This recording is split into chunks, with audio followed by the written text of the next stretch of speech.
Hi everyone and welcome back to my channel. Today's video is all about Reels, everything you need to know. One of my number one questions over on my content creation station Instagram is, Karen, how do I create Reels? What do I do? Where do I start? Where do I get ideas from? And so I'm going to go through my process when it comes to creating Reels because I love doing it.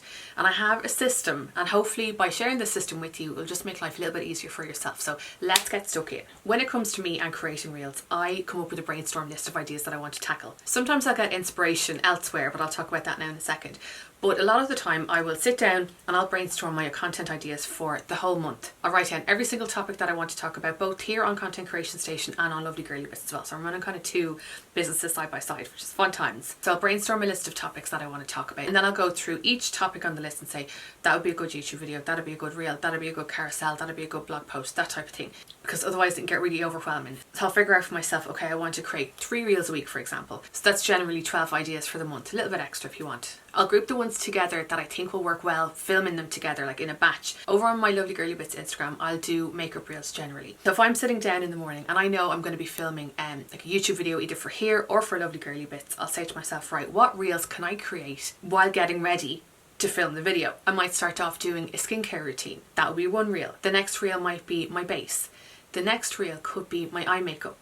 And then the next reel could be a talking to camera one. So by sitting down for like the space of an hour, like it'll be things that I will be doing already anyway, I can potentially get 4 reels out of that.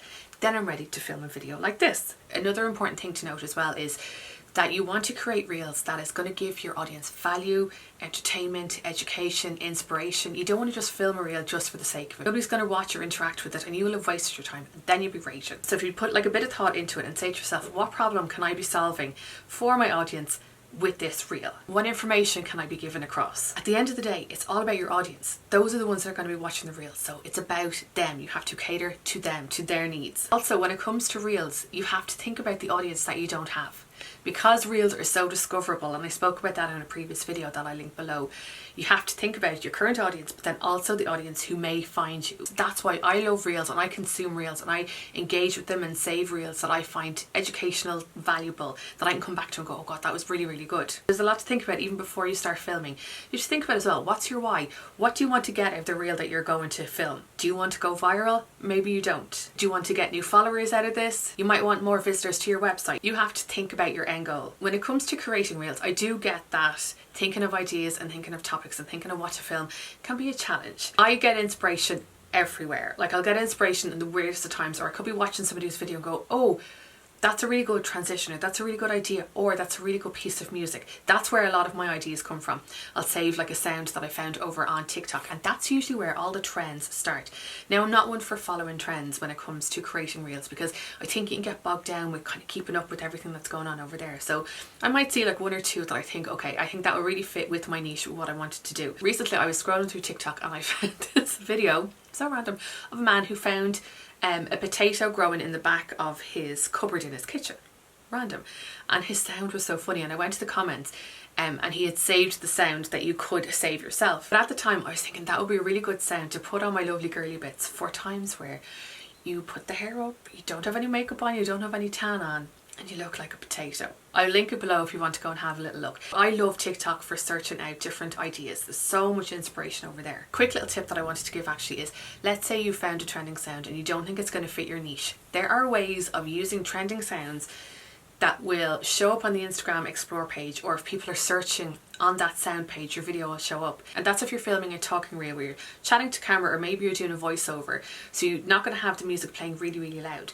If you use that sound, keep your regular audio where you're talking up to 100, bring the trending music down to 1. You can barely hear it, but it will still show up on that page. So handy. I do it all the time. It's fab. Okay, you've thought of a few ideas of what you want to do when it comes to filming your reels. The next step is to plan your shots. There's no point just sitting down and kind of going, I don't know what I'm going to film. When I'm filming a reel, I will think of it ahead of time, so I'll have a shot list of what I want to do. For example, let's say I wanted to talk about the new product from Sculpted by Amy. It's fab. Let's say I wanted to film a reel about it. What I'll do is think about the shot list. I might hold it up close to the camera, I might hold it to my face so that the audience will see this in the first 3 to 6 seconds. Everyone's attention span is really, really short right now, so you have to get them quick. I'll want to show the feature of this, so I'll show that this twists up and down. I'll show that this part comes out because it's refillable. I'll show me squirting out a couple of pumps to show the texture. I'll show the texture in my hands. I'll show me applying it.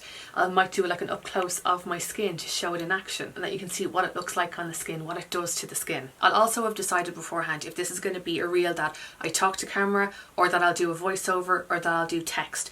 When it comes to text on reels, you don't want to put too much on because it's a lot for people to take in. So you can put like a couple of little blurbs to give like maybe the main key points about the product or about what you're talking about, and then put the rest in the caption. It can be a lot to take in because a lot of the editing can be really fast, really snappy.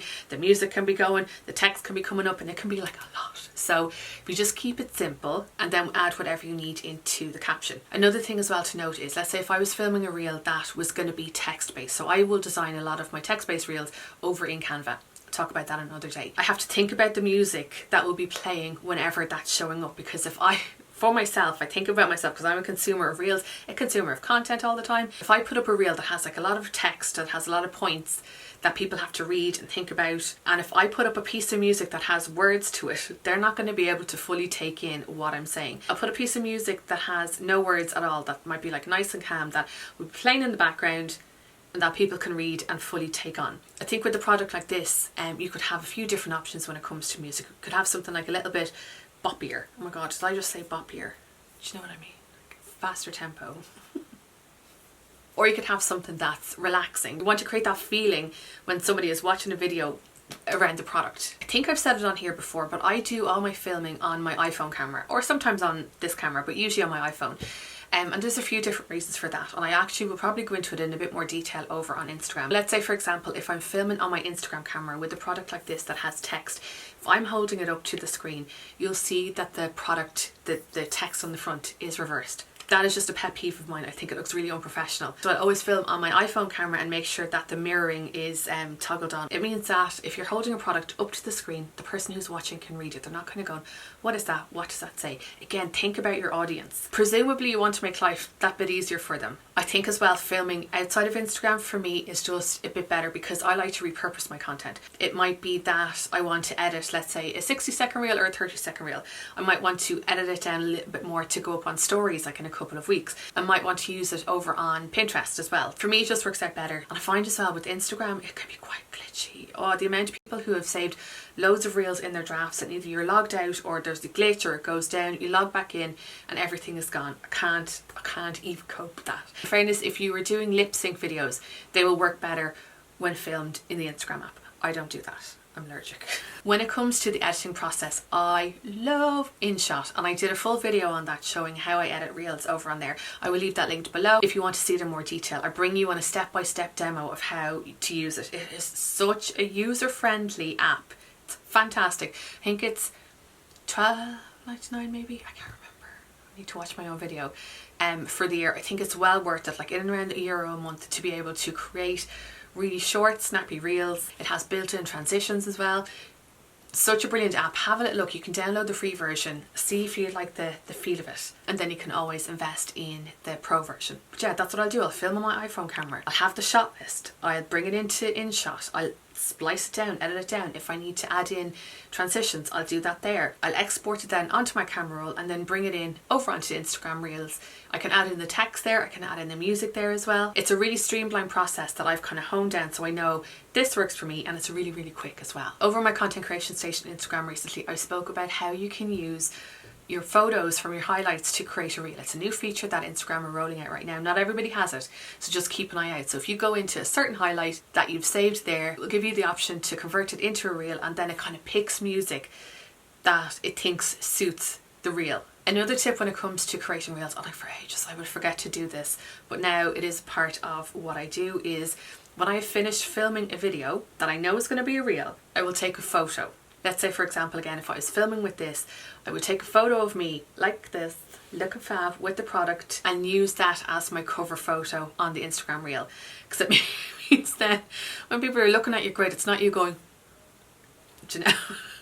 You can also add text onto the cover photo if you want people to know what the reel is about. Another point to factor in when you're creating a reel is if you are going to be doing a talking to camera piece, At the end, give your audience a call to action. So you might be saying something like, follow for more tips and tricks, or like this video if it helped you, or share this video with a friend who you think might find this useful, save this video if you want to come back to it. Those type of call to actions that get people to engage, that will help your place in the algorithm.